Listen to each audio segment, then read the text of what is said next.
Assalamualaikum warahmatullahi wabarakatuh. Hi everyone. First of all, I want to say thanks to God who has given me a chance for explanation, learning material, teaching English as a foreign language.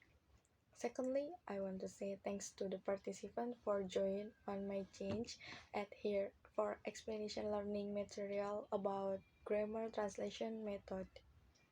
Wait, before to do start, please attention. I want to introduce myself.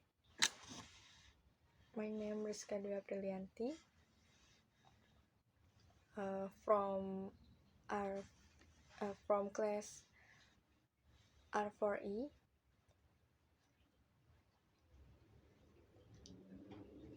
Okay, next, last. Thanks for you guys for being the participant. It's really happy.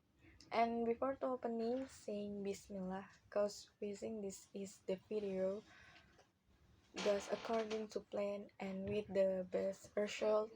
Amin. Based on the lecture, we are going to there are grammar translation method,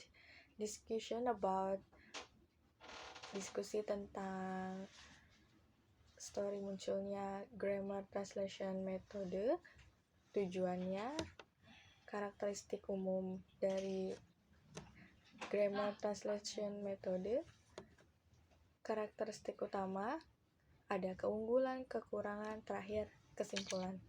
Let's find out one by one. Alright, next, grammar translation method berevolusi dari metode klasik yang digunakan sejak abad ke-15 dalam pengajaran bahasa Latin dan Yunani. Kedua bahasa yang sudah lama mati, bahasa Latin dan Yunani, diajarkan untuk mempromosikan intelek dan hampir tidak ada upaya yang dilakukan untuk mengucapkannya. Grammar translation method yang diinformalkan di Jerman pada akhir abad ke-18 sama-sama memberi sedikit atau tidak ada penekanan pada benar-benar berbicara atau berkomunikasi dalam bahasa target. Kelas sangat akan terstruktur dengan metode ini dan juga guru sangat mengendalikan semua kegiatannya. Grammar translation method. Grammar translation method was also called the classical method, and it was used to help the students in reading comprehension text in the foreign culture or in from the different language, and it was mainly focusing on reading and writing and the grammar of the target language. When we say the target language here, we are talking about the language that the student are going to learn, and the native language is their own language. For example, my native language is Indonesia, so my target language that I could be learning in English. Metode ini berfokus pada literatur dan tata bahasa dari bahasa target dengan bagian-bagian yang diterjemahkan ke dalam dan dari bahasa ibu. Akibatnya cenderung sangat banyak berbasis teks. Biasanya, guru memberikan instruksi dan penjelasan tata bahasa dalam bahasa ibu. Sedikit atau tidak ada upaya yang dilakukan untuk mengajarkan pengucapan. Grammar translation untuk metode ini sebenarnya dikandung oleh para pencelanya yang berfokus pada dua aspek yang lebih negatif ini dengan mengorbankan sifat-sifatnya yang lebih positif.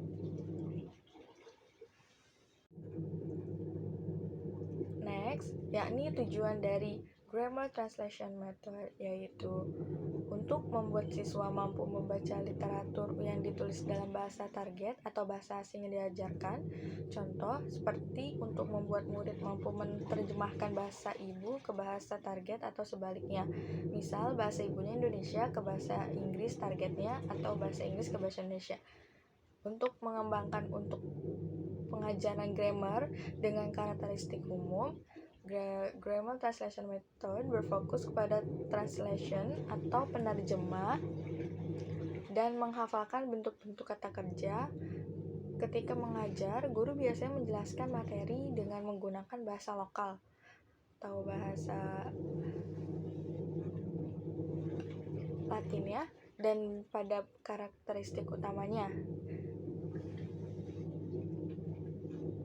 Grammar Translation Method mempunyai karakteristik utamanya.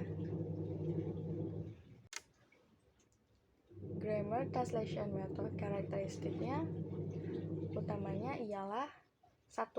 Siswa lebih terdahulu mempelajari aturan tata bahasa dan daftar kosakata bilingual yang berkaitan dengan bacaan atau bacaan pelajaran.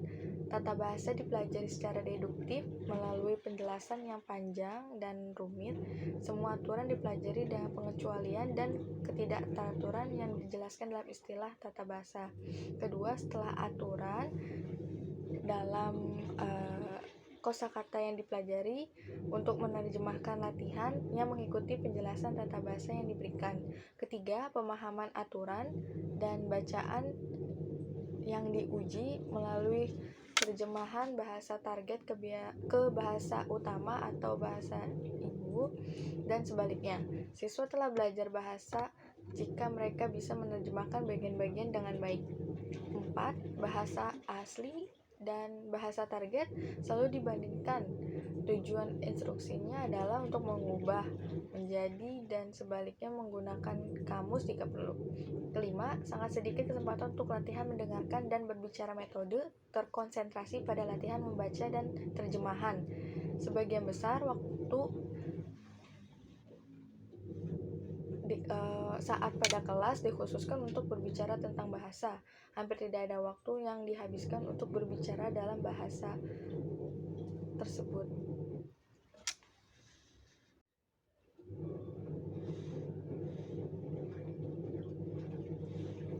Selanjutnya, keunggulan dari Grammar Translation Method.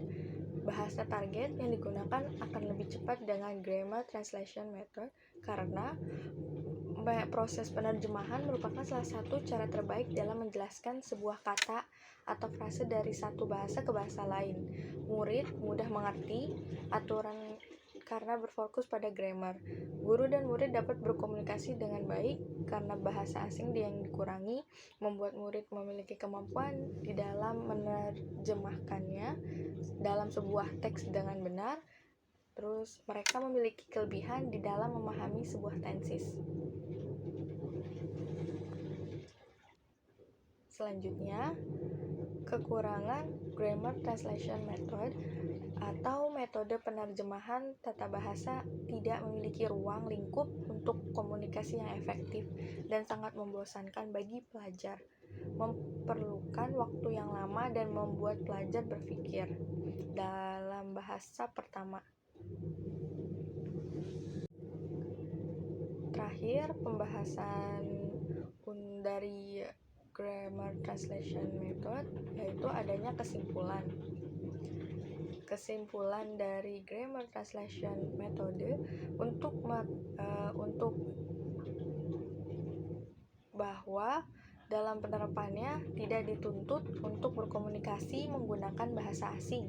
Yang diprioritaskan adalah membaca dan menerjemahkan. Siswa mampu menerjemahkan kosakata asing ke dalam bahasa ibu, serta juga siswa mampu menghafal teks-teks tata bahasa dan sastra. Metode ini mampu mendorong guru bahasa untuk mengajar suatu bahasa asing seperti bahasa Inggris dengan memberikan model kepada para siswa. Dalam metode bahasa, siswa baru bisa menggunakan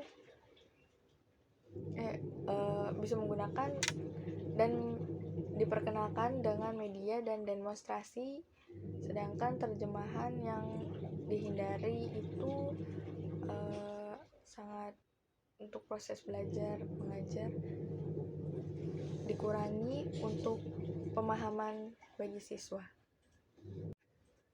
So that's all for me. Inshallah useful for other. If I have a lot of mistakes, about your pardon. Thanks you for the viewers and participants for watching this video. Wassalam.